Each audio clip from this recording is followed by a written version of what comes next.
یا کورونا کے وائرس کا پھیلاؤ چین کے شہر ووہان سے ہوا، جو 2020 تک پوری دنیا کو اپنی لپیٹ میں لے چکا تھا۔ انسانوں کو اس کی قیمت چکانے کے لیے بھاری بھاری مشکلات کے پتھر اٹھانے پڑے۔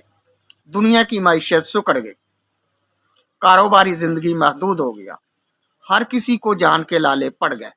اس بیماری سے بچاؤ کے لیے SOP جاری کیے گئے، وہ یہ تھے: ہاتھوں کا بار بار دھونا، کسی دوسرے سے ہاتھ نہ ملانا، ایک دوسرے سے 6 فٹ کے فاصلے پر رہنا، منہ اور ناک کو ڈھانپ کر رکھنا، حفظان صحت کے عام اصول نظافت بروئے کار لانا۔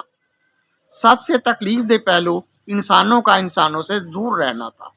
مجلسی زندگی محدود ہو کر رہ گئی تھی۔ انسانوں میں محبت کے برعکس bodh کا تصور عام کیا گیا، اس لیے کہ انسانی زندگی قیمتی